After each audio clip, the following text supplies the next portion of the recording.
ओम शांति। आज है 2 नवंबर, शिव बाबा की साकार मुरली। आज बाबा कहते हैं, मीठे बच्चे, याद रूपी दवाई से स्वयं को एवर निरोगी बनाओ। याद रूपी दवाई से स्वयं को एवर निरोगी बनाओ। याद और स्व, क्या कह रहे हैं बाबा? याद और स्व दर्शन चक्र फिराने की आदत डालो तो विक्रमाजीत बन जाएंगे। प्रश्न, जिन बच्चों को अपनी उन्नति का ख्याल रहता है उनकी निशानी क्या होगी? उत्तर, उनकी हर एक्ट सदा श्रीमत के आधार पर होगी। बाप की श्रीमत है, बच्चे देह अभिमान में न आओ। क्या बाबा की श्रीमत है? फिर से सुनो, बाबा कह रहे हैं, देह अभिमान में न आओ।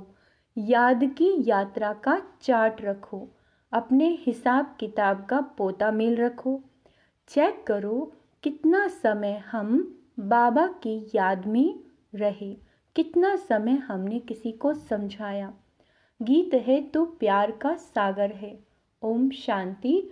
यहाँ जब बैठते हो तो बाप की याद में बैठना है। यहाँ जब बैठना है मुरली सुनने तो क्या करना है? बाबा की याद में बैठना है। माया बहुतों को याद नहीं करने देती क्योंकि देह अभिमानी है। क्या है? देह अभिमानी। कोई भी मित्र संबंधी, कोई को खान पान आदि याद आता रहता है। बाबा कहते हैं, यहाँ जब आते हो तो बाप का आवाहन करना चाहिए। जैसे लक्ष्मी की पूजा होती है तो लक्ष्मी का आवाहन करते हैं। लक्ष्मी कोई आती नहीं है, यह सिर्फ कहा जाता है।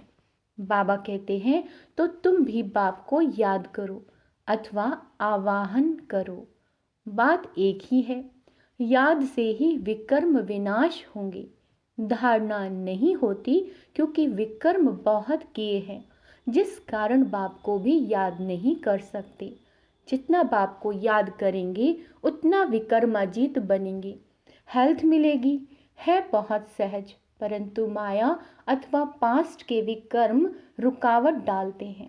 बाप कहते हैं, तुमने आधा कल्प अयथार्थ याद किया। आधा कल्प क्या किया? अयथार्थ याद किया। अभी तो प्रैक्टिकल में आवाहन करते हो। क्यों? क्योंकि जानते हो आने वाला है, मुरली सुनाने वाला है, परंतु यह याद की आदत पड़ जानी चाहिए। एवर निरोगी बनाने के लिए सर्जन दवाई देते हैं कि मुझे याद करो, फिर तुम मेरे से आकर मिलेंगे। मुझे याद करने से ही वर्षा पाएंगे। बाप और स्वीट होम को याद करना है। बाप को और किसको याद करना है? स्वीट होम को याद करना है, जहाँ जाना है वह बुद्धि में रखना है। बाप ही यहाँ आकर सच्चा पैगाम देते हैं और कोई भी ईश्वर का पैगाम नहीं देते। वह तो यहाँ स्टेज पर पार्ट बजाने आते हैं और ईश्वर को भूल जाते हैं। ईश्वर का पता नहीं रहता। उनको वास्तव में पैगंबर, मैसेंजर कह नहीं सकते। यह तो मनुष्यों ने नाम लगाए हैं। वह तो यहाँ आते हैं, उनको अपना पार्ट बजाना है, तो याद फिर कैसे करेंगे? पार्ट बजाते हैं, पतित बनना ही है। बाबा क्या कह रहे हैं? पार्ट बजाते पतित बनना ही है, फिर अंत में पावन बनना है। पावन तो बाप ही आकर बनाते हैं। बाप की याद से ही पावन बनना है। बाप कहते हैं, पावन बनने का एक ही उपाय है, देह सहित देह के जो भी संबंध है उन्हें भूल जाना है। तुम जानते हो, मुझ आत्मा को याद करने का फरमान मिला है। उस पर चलने से ही फरमान बरदार कहा जाएगा। जो जितना पुरुषार्थ करते हैं उतना फरमान बरदार हैं। याद कम करते तो कम फरमान बरदार हैं। बाबा कहते, फरमान बरदार पद भी ऊंचा पाते हैं। बाप का फरमान है यानी आदेश है, एक तो मुझ बाप को याद करो, दूसरा नॉलेज को धारण करो। दूसरा क्या कहा है, नॉलेज को धारण करो, याद नहीं करते तो सजाएं बहुत खानी पड़ती हैं। स्व दर्शन चक्र फिराते रहेंगे तो बहुत धन मिलेगा। भगवानुवाच्य, मुझे याद करो और स्व दर्शन चक्र फिराओ, अर्थात ड्रामा के आदि मध्य अंत को जानो, मेरे द्वारा मुझे भी जानो और सृष्टि के आदि मध्य अंत का चक्र भी जानो।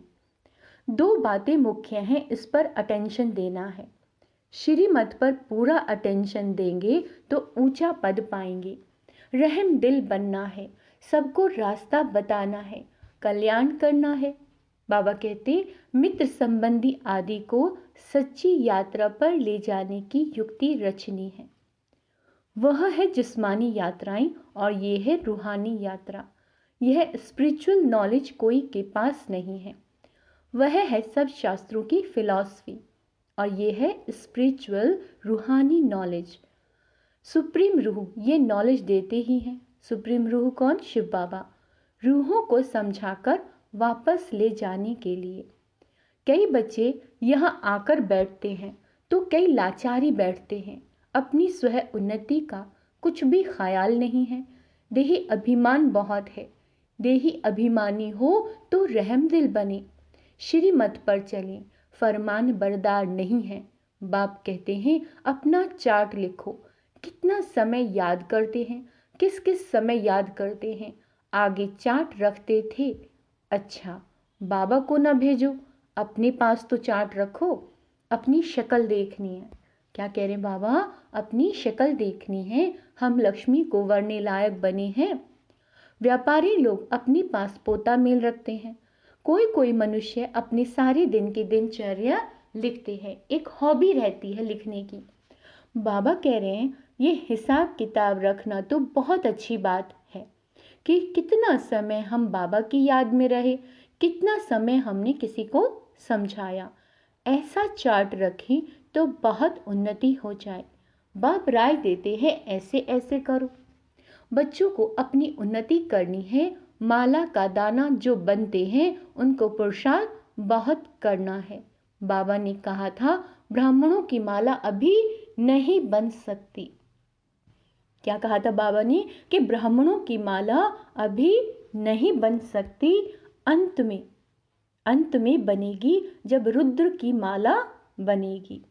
बाबा कहते हैं ब्राह्मणों की माला के दाने बदलते रहते हैं। आज जो 3-4 नंबर में हैं, कल वह लास्ट में चले जाते हैं।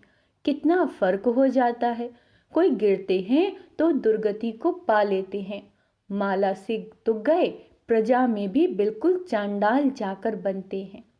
अगर माला में पिरोना है तो उसके लिए बड़ी मेहनत करनी पड़ी। बाबा बहुत अच्छी राय देते हैं, अपनी उन्नति कैसे करो। सबके लिए कहते हैं, भल कोई गूंगा होते भी इशारे से कोई को बाप की याद दिला सकते हैं। बोलने वाले से ऊंचा जा सकते हैं। अंधे लूले कैसे भी हो, तंदुरुस्त से भी जायज़ती पद पा सकते हैं। सेकंड में इशारा दिया जाता है। सेकंड में इशारा दिया जाता है। सेकंड में जीवन मुक्ति गाई हुई है ना।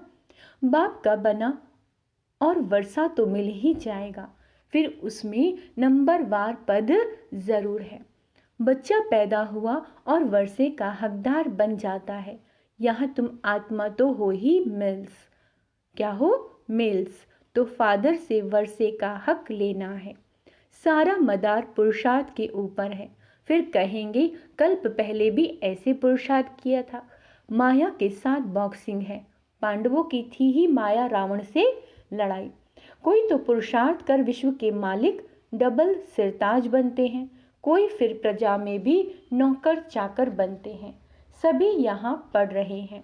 बाबा कहते हैं राजधानी स्थापन हो रही है। अटेंशन जरूर आगे वाले दाने तरफ जाएगा। 8 दाने कैसे चल रहे हैं पुरुषार्थ से मालूम पड़ता है। ऐसे नहीं अंतर्यामी हैं, सबके अंदर को रीड करते हैं। नहीं, अंतर्यामी माना जानी जानन हार। अंतर्यामी का अर्थ बाबा ने बताया जानी जानन हार। ऐसे नहीं कि हर एक के दिल की बात बैठ जानते हैं। जानी जाननहार अर्थात नॉलेजफुल सृष्टि के आदि मध्य अंत को जानते हैं। एक एक के दिल को थोड़े ही बैठ रीड करेंगे। मुझे थॉट रीडर समझा है क्या? मैं जानी जाननहार हूँ अर्थात नॉलेजफुल हूँ। पास्ट प्रेजेंट फ्यूचर को ही सृष्टि का आदि मध्य अंत कहा जाता है। इस पर ध्यान देंगे। पास्ट प्रेजेंट और फ्यूचर को ही आदि मध्य अंत कहा जाता है। यह चक्र कैसे रिपीट होता है, उसकी रिपीटेशन को जानता हूँ। वह नॉलेज तुम बच्चों को पढ़ाने आता हूँ। हर एक समझ सकते हैं कि कौन कितनी सर्विस करते हैं, क्या पढ़ते हैं। ऐसे नहीं कि बाबा एक एक को बैठ जानते हैं। बाबा सिर्फ ये धंधा थोड़ी ही बैठ करेंगे। वह तो जानी जाननहार मनुष्य सृष्टि का बीज रूप है। अब शिव बाबा ने खुद को क्या बताया? बीज रूप, नॉलेजफुल है। कहते हैं मनुष्य सृष्टि के आदि मध्य अंत और जो मुख्य एक्टर्स हैं उनको जानता हूँ। बाकी तो अताह रचना है। यह जानी जाननहार अक्षर तो पुराना है। हम तो जो नॉलेज जानता हूँ वह तुमको पढ़ाता हूँ। बाकी तुम क्या क्या करते हो वह सारा दिन बैठ देखूंगा क्या? मैं तो सहज राजयोग और ज्ञान सिखलाने आता हूँ। बाप कहेंगे बच्चे तो बहुत हैं, मैं बच्चों के आगे प्रत्यक्ष हुआ हूँ।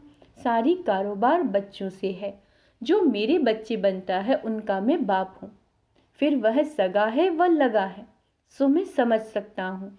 हर एक की पढ़ाई है, श्रीमत पर एक्ट में आना है।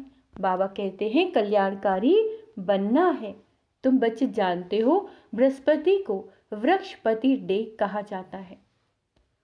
बृहस्पति को क्या कहते हैं? वृक्षपति डे। वृक्षपति भी ठहरा और शिव भी ठहरा, है तो एक ही। गुरुवार के दिन बच्चों को स्कूल में बिठाते हैं।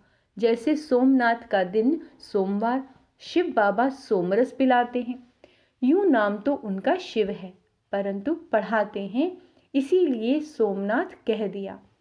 रुद्र भी सोमनाथ को कहा जाता है। रुद्र ज्ञान यज्ञ रचा। क्या रचा है बाबा ने? रुद्र ज्ञान यज्ञ रचा, तो ज्ञान सुनाने वाला हो गया। नाम बहुत रख दिए तो उसकी समझानी दी जाती है। शुरू से यह एक ही यज्ञ चलता है। किसी को भी पता नहीं कि सारी पुरानी सृष्टि की सामग्री इस यज्ञ में सवा होनी है। जो भी मनुष्य हैं, जो कुछ भी है, तत्वों सहित सब परिवर्तन होना है। क्या कहा है बाबा ने? जो कुछ भी है तत्वों सहित सब परिवर्तन होना है। यह भी बच्चों को देखना है। देखने वाली बड़े महावीर चाहिए। कुछ भी बाबा कुछ हो जाए भूलना नहीं है। मनुष्य तो हाय हाय त्राही त्राही करते रहेंगे। पहले पहले तो समझाना है, थोड़ा ख्याल करो। सतयुग में एक ही भारत था, मनुष्य बहुत थोड़े थे, एक धर्म था। अभी कलयुग अंत में कितने धर्म हैं? ये कहाँ तक चलेंगे? कलयुग के बाद जरूर सतयुग होगा। अभी सतयुग की स्थापना कौन करेगा? रचता तो बाप ही है। सतयुग की स्थापना और कलयुग का विनाश होता है। यह विनाश सामने खड़ा है। अभी तुम्हें बाप द्वारा पास्ट प्रेजेंट फ्यूचर का नॉलेज मिला है। यह स्वदर्शन चक्र फिराना है।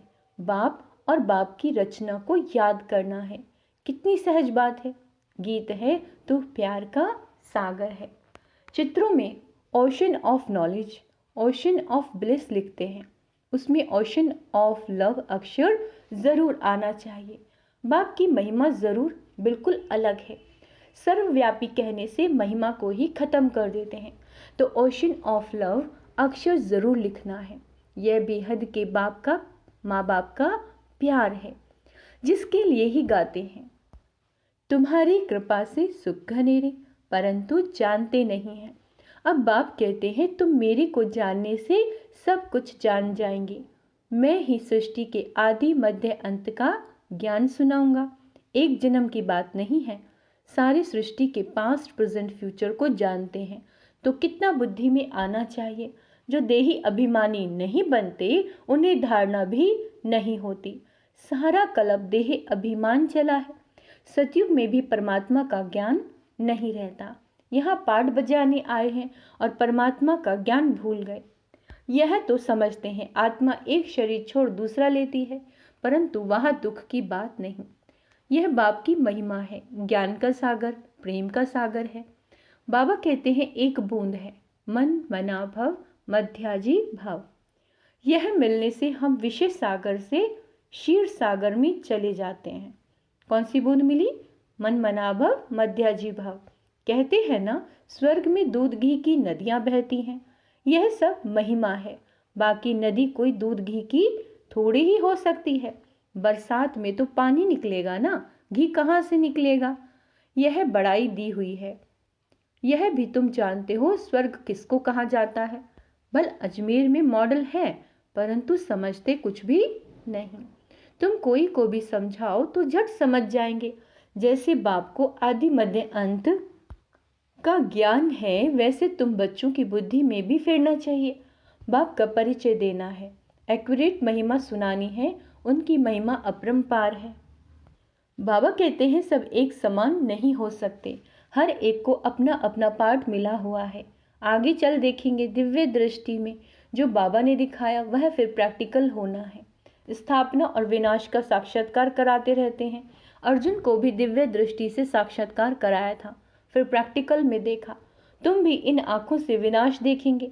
बैकुंठ का साक्षात्कार किया, ये वह भी जब प्रैक्टिकल में जाएंगे तो फिर साक्षात्कार बंद हो जाएगा। कितनी अच्छी अच्छी बातें समझाते हैं जो फिर बच्चों को औरों को समझानी है। बहनों भाइयों, आकर ऐसे बाबा से वर्षा लो इस ज्ञान और योग के द्वारा। बाबा निमंत्रण पत्र को करेक्ट कर रहे हैं, नीचे सही करते हैं। तन मन धन से ईश्वरीय सेवा में उपस्थित हैं। इस कार्य के लिए आगे चल महिमा तो निकलनी है। कल्प पहले जिन्होंने वर्षा लिया है उनको आना ही है, मेहनत करनी है। फिर खुशी का पारा चढ़ते चढ़ते स्थायी बन जाएगा, फिर घड़ी घड़ी मुरझाएंगे नहीं। बाबा कहते हैं तूफान तो बहुत आएंगे, उनको पार करना है। श्रीमत पर चलते रहो, व्यवहार भी करना है। जब तक सर्विस का सबूत नहीं देते तब तक बाबा इस सर्विस में लगा नहीं सकते। अच्छा, मीठे मीठे सिक्के लदे बच्चों प्रति माता पिता बाप दादा का याद प्यार और गुड मॉर्निंग। रूहानी बाप की रूहानी बच्चों को नमस्ते। हम रूहानी बच्चों की रूहानी बाप दादा को याद प्यार गुड मॉर्निंग। नमस्ते मीठे बाबा, शुक्रिया बाबा, शुक्रिया। धारणा के लिए मुख्य सार, श्रीमत पर पूरा अटेंशन देकर अपना और दूसरों का कल्याण करना है। सबको सच्ची यात्रा करानी है, रहम दिल बनना है। बाबा क्या कह रहे हैं? श्रीमत पर चलना है और सच्ची यात्रा करनी है, रहम दिल बनना है, दूसरों का भी कल्याण करना है। बाप के हर फरमान का पालन करना है। एक चीज संकल्प सदा याद रहे, जो बाबा कहें वो मुझे करना है। याद और सेवा का चार्ट जरूर रखना है। स्व दर्शन चक्र फिराना है। वरदान है सच्चे दिल से साहब को राजी करने वाले। सच्चे दिल से साहिब को राजी करने वाले राजयुक्त, युक्ति युक्त, योग युक्त भाव। बाप दादा का टाइटल दिल वाला दिलाराम है। जो सच्चे दिल वाले बच्चे हैं उन पर साहिब राजी हो जाता है। दिल से बाप को याद करने वाले सहज ही बिंदु बन सकते हैं, बिंदु रूप बन सकते हैं। वह बाप की विशेष दुआओं के पात्र बन जाते हैं। सच्चाई की शक्ति से समय प्रमाण उनका दिमाग युक्ति युक्त यथार्थ कार्य स्वतः ही करता है। भगवान को राजी किया हुआ है, इसीलिए उन आत्माओं ने भगवान को राजी किया हुआ है, इसीलिए हर संकल्प, बोल और कर्म यथार्थ होता है। वो राजयुक्त, युक्ति युक्त और योग युक्त बन जाते हैं। क्या क्या बन जाते हैं? वो स्वतः ही राजयुक्त, युक्ति युक्त और योग युक्त। स्लोगन है बाप के लव में सदा लीन रहो। बाप के लव में सदा लीन रहो तो अनेक प्रकार के दुख और धोखे से बच जाएंगे। अच्छा, ओम शांति। आज का सुमान अभ्यास करेंगे। मैं राजयुक्त, युक्ति युक्त और योग युक्त आत्मा हूँ। मैं स्वदर्शन चक्रधारी आत्मा हूँ, मैं रहम दिल आत्मा हूँ, मैं फरिश्ता हूँ। अर्थात मैं लाइट हाउस, माइट हाउस, फरिश्ता हूँ। ओम शांति।